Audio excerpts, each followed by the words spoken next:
El botillo es el producto más peculiar del Bierzo y de forma unánime el rey de su gastronomía. La Ocho Bierzo convierte al botillo en protagonista, en botillo entre gustos y palabras, y sienta en la mesa a personalidades destacadas de la comarca para degustarlo entre confidencias. Hoy nos visita el alcalde de Carracedelo, Raúl Valcarce. Nos citamos con él en el mesón El Palacio de Molinaseca. Por aquí llega ya el botillo.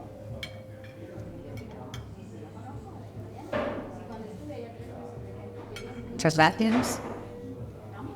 Raúl Valcarce, bienvenido, alcalde de Carracedelo, aunque esta va a ser una charla en la que vamos a dejar de lado el cargo público y vamos a hablar, en primer lugar, de lo que nos cita aquí, ¿no? Ensalzar el botillo. No sé si en tu casa se hizo tradicionalmente matanza, si eres un gran comedor de botillo. Bueno, como es lógico, en Carracedelo lo típico, lo tradicional era que había una serie de fechas señaladas al año y una era la matanza, ¿no? La matanza domiciliaria que siempre se hizo y además la hicimos hasta hace bien poquito tiempo, ¿no?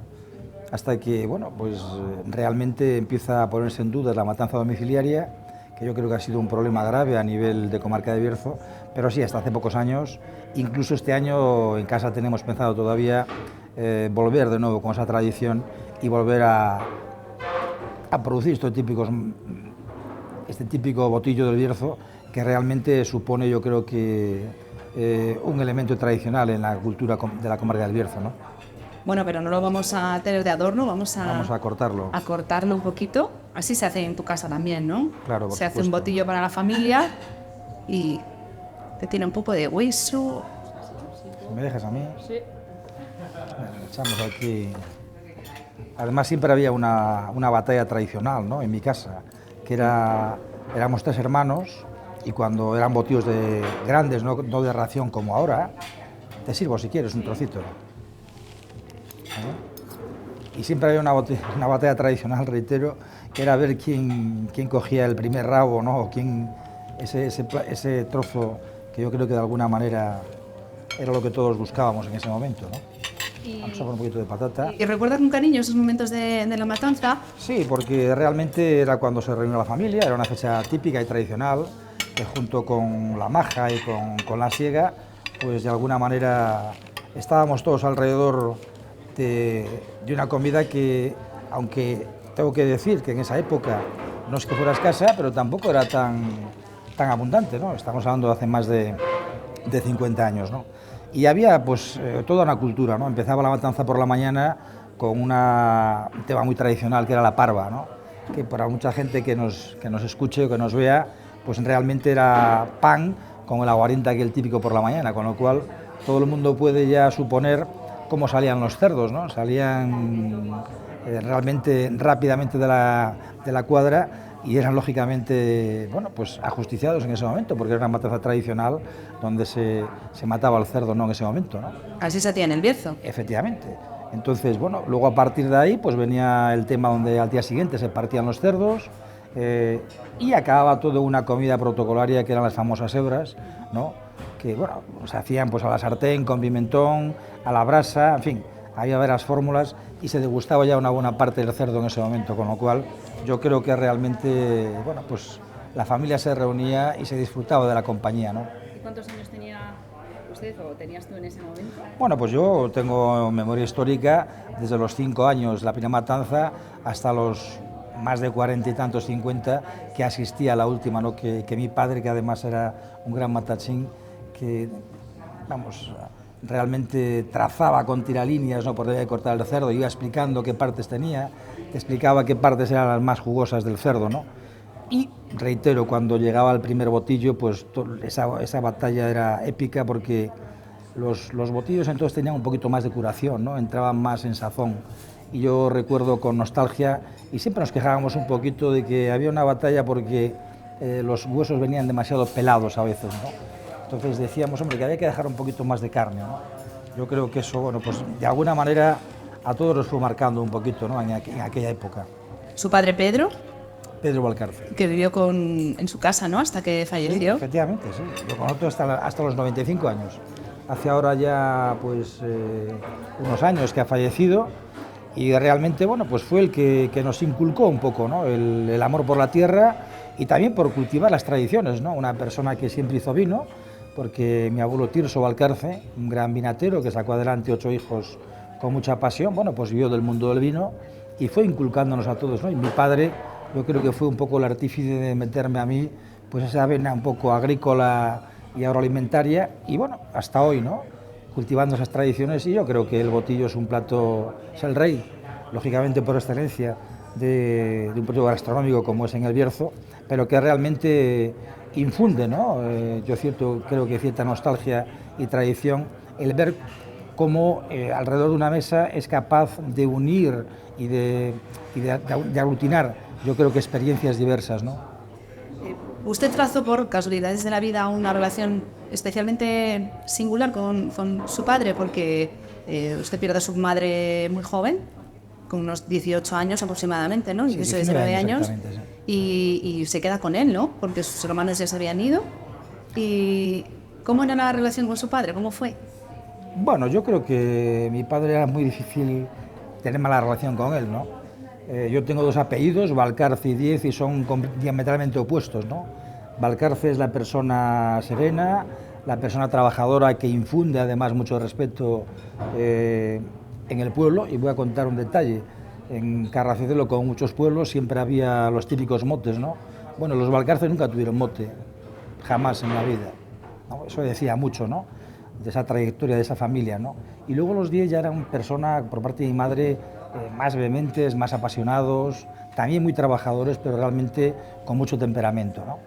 Y yo tengo, bueno, pues yo creo que una mezcla de los dos, y me acuerdo siempre mucho, lógicamente, de mi padre, porque mi padre convive conmigo hasta hace poquito tiempo, con 95 años, que falleció, pero realmente el recuerdo fundamental es del amor por la tierra, lo que siempre nos infundó, y él siempre me decía: mira, Raúl, no te deshagas nunca de las fincas, porque nunca sabe lo que va a suceder.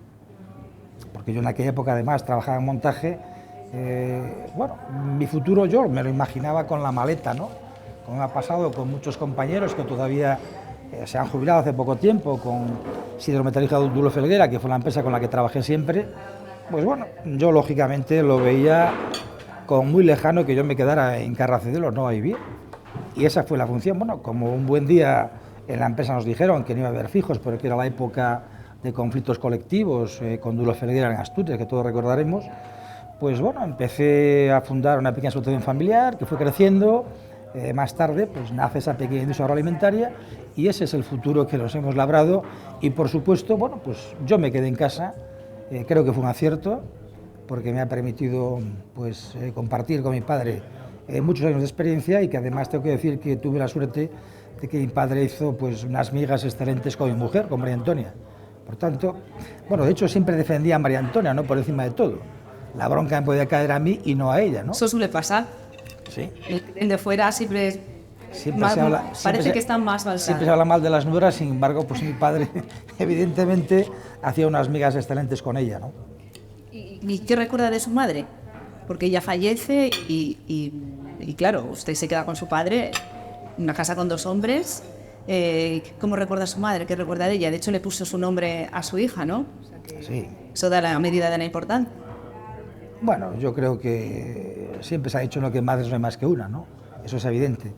Y cuando tú empiezas a tu madre con una edad temprana, en la que estás en esa etapa en la que tienes que decidir qué vas a hacer de tu vida, porque bueno, cuando llegas a hacer la selectividad, a SCOU, y tienes que ir a la universidad, y en aquella época pues tengo que decir que no había los medios económicos que hay hoy, que hoy hay becas, y el que es un buen estudiante tiene la posibilidad de seguir estudiando, ¿no? A mí se me cortó esa parte, y a lo mejor fue un acierto, nunca se sabe, ¿no? Siempre he tenido un poco esa objeción, ¿no?, de no haber hecho una carrera, de no haber estudiado. Pero yo creo que al final igual ha sido una suerte, porque nunca se sabe qué hubiera sido mejor, ¿no? Y yo sé que si mi madre hubiera vivido, yo hubiera estudiado, porque mi madre era una gran emprendedora. Yo creo que además heredé esa parte precisamente de mi madre, el culo inquieto de estar siempre creando, siempre buscando nuevas salidas. Y mi madre pues se ganaba muy bien la vida. Mi madre, de lo que producía al campo, yo recuerdo que en aquella época ganaba mi padre en la MSP unas 4.000 pesetas, y mi madre se lo sacaba cada miércoles y cada sábado en el mercado en Ponferrada. Entonces mi madre era una persona muy activa, muy inquieta, trabajaba muchísimo en el campo, bueno, además para sacar adelante a 3 hijos con un sueldo, bueno, pues no muy grande de la MSP, pues evidentemente hay que hacer números, ¿no? Además mi hermano pues estuvo en los curas, en los Paulos estudiando, Darío también hizo su oficialía, su maestría en la sindical, y yo era el último de los 3 de la saga, y al final, bueno, pues me quedé en casa y me quedé pues pegado a la tierra, y contento de haberlo sido, ¿no? Porque usted vivió en el poblado de la MSP. Sí, claro, vivimos en el poblado de la MSP hasta que mi madre, bueno, pues un cáncer de estos un poco rápidos, en menos de un año se la dio por delante, y luego ya habíamos vuelto al pueblo para vivir, porque mi padre se jubiló anticipadamente por la enfermedad de mi padre, y eso te deja una huella, te deja una marca, ¿no? Yo siempre he dicho que soy hijo de la MSP, además muy orgulloso de haberme criado en ese barrio y con la categoría que tenía en aquella época una escuela como era la de MSP, que sin duda dudas, que curiosamente a esa escuela va ahora mi nieta, Carmen. Entonces yo siempre digo que estudias en la mejor escuela, porque era la escuela donde estudió tu abuelo, ¿no? Y de hecho vivió en la MSP, trabajó en Compostilla, o sea que tiene un pasado muy distinto a lo mejor a la imagen que tenemos de Raúl actualmente ligado al sector primario, ¿no? Sí, bueno, yo siempre, además, lo he dicho en múltiples ocasiones, a mí me gustaba mi trabajo, me gustaba mi profesión. Trabajé en montaje muy a gusto con una empresa muy disciplinada donde las haya, que era Duro Felguera. Trabajé unos cuantos años, muchos años, empecé mi bagaje en la empresa en Piedrafita, en la mina de Rubiales, en Esminesa, y a la vuelta de la mili pues ya tenía una carta de trabajo esperándome en Grupo 4, que fue donde me incorporé, y en Grupo 5, ¿no? Y luego en los filtros, en fin, estuve haciendo trabajos diversos en el Grupo 4, en el Grupo 5, y allí decidí acabar mi etapa laboral porque realmente no veía un futuro, porque en aquella época lo que se buscaba era ser fijo de empresa, ¿no? Yo fui lo que pedí, me dijeron que era un buen oficial y que tenía trabajo siempre con Duro Felguera, pero que debido a los problemas laborales que había, pues que no se podía hacer fijos en aquel momento, ¿no? Y reitero, esa fue otra pauta que a lo mejor en ese momento lo ves como un problema y sin embargo yo, ahora que ha pasado el tiempo, creo que ha sido un acierto, realmente. ¿Usted cree en ese tipo de refranes que dicen que al final el tiempo pone a cada uno en su sitio o que todo pasa por algo?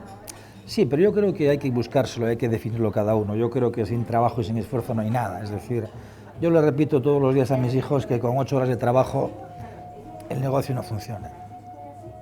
Entonces, hay que ser perseverante, hay que planificar y hay que trabajar muchas horas diarias para sacar adelante una explotación familiar como la que tienen ellos, que además estoy doblemente orgulloso porque son dignos sucesores de lo que hemos ido creando entre su madre y yo, y realmente tenemos una continuidad, ¿no? Que a veces no se puede decir eso.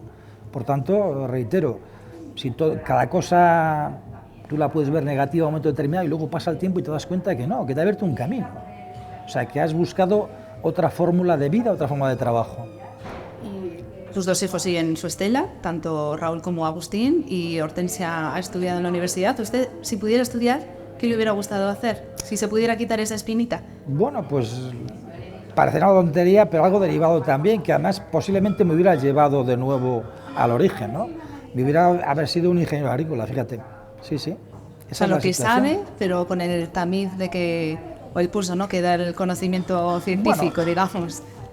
Ingeniero agrícola y otra cuestión muy importante, idiomas. Yo siempre he tratado que mis hijos, aparte de estudiar, tuvieran la posibilidad de hacer idiomas, que yo considero que es un futuro, ¿no? Hoy una persona que se defiende con idiomas tiene la vida abierta en cualquier sitio. Si es trabajador, en cualquier sitio. Usted no habla idiomas, claro.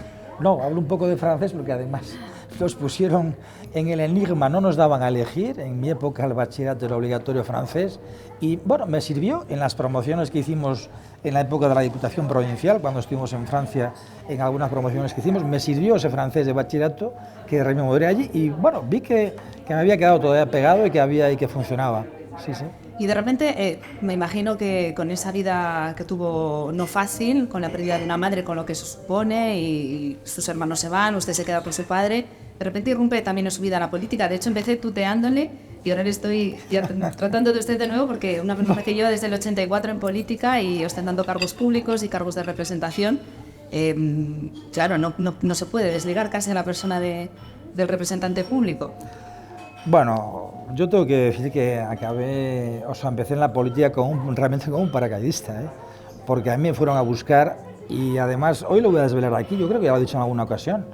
Yo empecé en política porque estábamos en aquella época recogiendo firmas para la concentración parcelaria de Carracedo de Palos 2, 4 personas en concreto, y lógicamente no voy a decir nombres porque no viene al cuento, y en la bodega de mi casa, en la que siempre había vino y había jamón y tal, y cuando veníamos a la 1 de la mañana a recoger firmas, comentamos el hecho de presentar una candidatura para, bueno, pues para concurrir las elecciones y trabajar por y para la concentración parcelaria. Esto fue así. 2 dijeron que no, todos estábamos decididos, pero aquello quedó en vía muerta. Y cuando vienen al poco tiempo, que eran las elecciones, vienen a buscarme 4 personas, que tampoco voy a decir los nombres, pero que eran las que llevaban el Partido Popular, Alianza Popular entonces, y me dicen que uno de ellos, que había dicho que no, iba en la lista del PSOE. En ese momento les dije que dónde había que firmar, que yo era el candidato de la Alianza Popular. O sea, realmente ese es mi inicio en la política. En absoluto buscado ni meditado. Primero como concejal y luego ya como alcalde, como ¿no? Alcalde, efectivamente, sí. Muchísimos años. Es que no sé si le queda tiempo personal para disfrutar de aficiones, le gusta pasear, le gusta el fútbol, le da tiempo a entretenerse con algo que no sea el campo. Yo jugué la Liga de Amigos del Deporte durante mucho tiempo y me daba tiempo a entrenar y me daba tiempo a hacer cosas. Quiero decir que si eres una persona activa y trabajadora, tienes tiempo para todo. Yo me divierto, salgo con amigos, quizás le he quitado tiempo a la familia y eso seguramente es un tema socorrido, lo dirán seguramente muchos políticos, la política te deja tiempo para pocas cosas a veces y sobre todo haces una jornada que llevas un negocio, que llevas unas fincas y que al final tienes que dedicarle un tiempo a la política, eso te corta mucho tiempo, ¿no?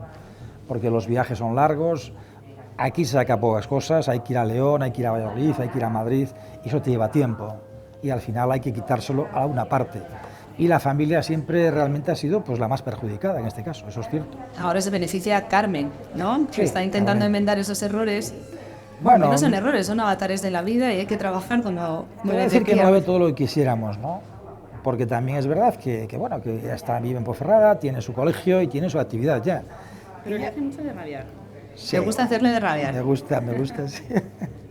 Me lo paso bomba con ella realmente. ¿Sí? Es una niña increíble y tiene una vitalidad impresionante. Cuando estás con ella no te aburres, es muy activa y bueno, y sobre todo una cosa importante, es muy inteligente y además es mujer. Eso es un plus, ¿eh? Es un plus, efectivamente. De hecho, usted quería ir a por la niña, ¿no? Tenía 2 hijos y hasta que no consiguió que llegara a la tercera, tenía ese gusto, ¿no? Por tener una hija. Bueno, tú piensas que venimos de una familia de hombres, fundamentalmente, 3 hermanos. Mi hermano Darío tenía 3 hijos y son 3 hombres. Ángel no, Ángel ya tuvo una niña, pero realmente éramos una familia que era mayoritariamente de hombres, ¿no? Y yo siempre me gustaría tener una hija, ¿no? Porque las hijas además quieren mucho a sus padres, cuidan de sus padres, con lo cual era importante tener una hija, ¿no? Y bueno, y yo creo que estamos absolutamente contentos y orgullosos. Además, Hortensia es una niña increíble, que por cierto ha pasado por vuestros platós ya en algún programa de televisión, es psicóloga en ejercicio, es muy trabajadora, muy dinámica y realmente es una mujer increíble. Y no sé si como político, después de ver el desarrollo del municipio, ha cumplido sus sueños. ¿Le queda alguno como político y como persona? ¿Qué le queda por cumplir? Bueno, pues tengo que ser absolutamente sincero, es decir, todo lo que pensé o lo que imaginaba en su momento lo he realizado con creces, he acrecentado muchos proyectos que he ido madurando con el paso del tiempo y que al final lo que me han llevado es a estar contento y a repetir una legislatura detrás de otra, porque siempre me quedaba algún proyecto sin acabar o inacabado, ¿no? Tú conoces muy bien el proyecto de Peón, eres una espectadora de excepción. Estuve contigo allí grabando una cosa de rutas, en ese momento con el que era el director del EM en ese momento, y bueno, pues ese proyecto quedó inacabado y te obliga a seguir otra legislatura más para intentar acabarlo, ¿no? Realmente decimos siempre que nadie es imprescindible, pero sí es verdad que las personas que hay en el proyecto son las que los empiezan y los acaban. Medieval, la casa rectoral que cobija a los productos de calidad para la exclusión del vino, pero que nos concita el botillo, pero esa sede, vincular esos productos a Carracedelo, también era un sueño que también se cumplió. Sí, hombre, yo creo que somos un municipio agrícola y agroalimentario, y el hecho de intentar darle una sede permanente y estable a los consejos reguladores, yo creo que ha sido un éxito, y que además yo creo que siempre hemos tenido la suerte de tener una excelente relación con los técnicos y con el personal de los consejos reguladores, así como con sus presidentes, y ello nos ha llevado a llevar una dinámica potente de ayuda a ese sector que tanto lo necesita, pero que yo creo que es el futuro de la comarca realmente.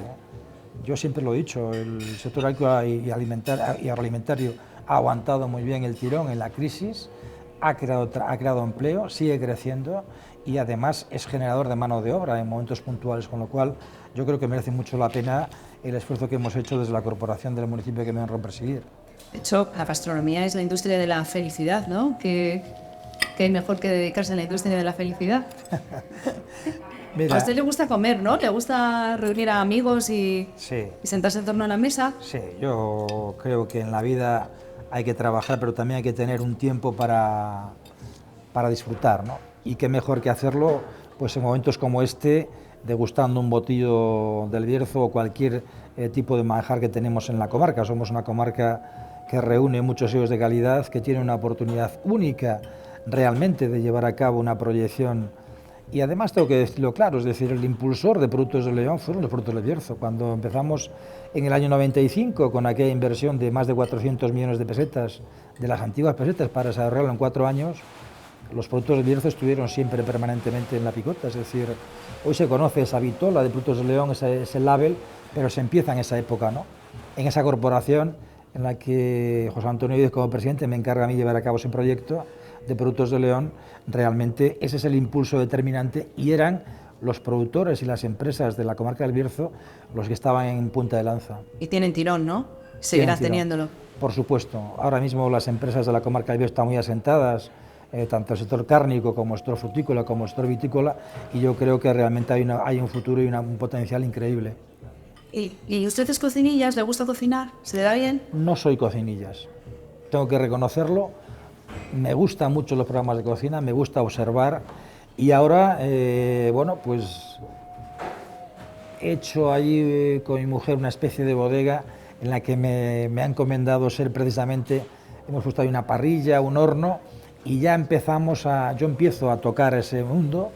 Y sí prometo que me voy a lanzar al mundo de la cocina, pero no soy cocinillas, ¿eh? ¿Y cómo sobrevivió cuando se quedó con su padre? ¿Cómo sobrevivía?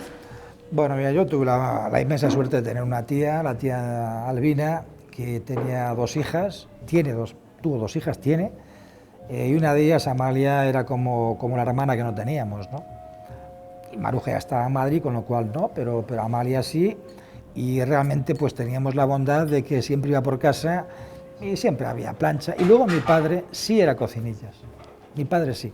Yo ya comía fuera de casa todos los días porque comía en la empresa Enduro Ferguera, en el comedor en Cubillos, y realmente venía a la noche, con lo cual, pero aún así, mi padre era cocinillas y estaba siempre muy bien atendido por mi prima Amalia, con lo cual me arreglaba perfectamente. O sea, pues usted corta el jamón, que eso es muy de nombre de la casa, y hace el cabrito al horno, ¿no? Sí, efectivamente. Sí, pero bueno, el jamón me gusta cortarlo y siempre hay un jamón en la encimera de casa porque con ese plato rey que tenemos también, pues cuando llega cualquiera te apaña rápidamente y se corta rápido y se pone encima de la mesa, abres una botella de vino y ahí empieza ya el coloquio con los amigos, ¿no?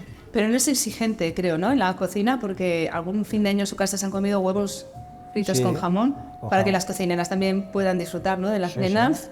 Sí. Yo en una Nochebuena recuerdo algunas, yo dije, mira, vamos a olvidarnos del tema, huevos fritos, un chorizo frito y tal y jamón, es un manjar. Yo realmente con esa comida me apasiona. Y así se evitan las horas y horas, ¿no?, de cocina, es mejor aprovecharlos en la mesa. También es verdad que hay que reconocer que una mujer o un hombre que esté en la cocina mucho tiempo, en esas fechas, echa muchas horas de trabajo, ¿eh? La cocina da trabajo, ¿eh? Hacerla bien da trabajo. Por tanto, yo siempre brindo por esas mujeres que han dedicado su tiempo a la cocina y que realmente a veces no apreciamos, ¿no?, el valor que tiene. Comemos un plato de caldo y nos damos importancia, ¿no? Pero hay que hacer un caldo lleva su tiempo. Efectivamente. Por tanto, yo siempre valoro muchísimo el trabajo en la cocina. Y hablando de tiempo, ¿vislumbra su despedida de la política? ¿Tiene ganas de centrarse ya en el mundo agrícola o todavía hay Raúl para rato? Bueno, yo en el mundo agrícola llevo centrado toda la vida. Lo que nunca me ha apartado es precisamente lo que nadie ha conseguido, es apartarme de ese mundo. Porque yo siempre he sido consciente que en política tienes un futuro que puede acabar en un día, en un año, 4 años o en 40. Que yo, si acabo esta legislatura, son los que llevaré en política. Pero realmente, ahora mismo, mi futuro, el inmediato es acabar esta legislatura y, si Dios quiere, posiblemente, digo posiblemente, porque esto siempre se ve, posiblemente sea el final de una trayectoria política. Bueno, eso todavía tenemos que verlo. De momento lo que nos quedamos aquí es comiendo este botillo. Ha sido un placer charlar con usted y bueno, aquí seguimos, que se nos hacía. Muchas gracias.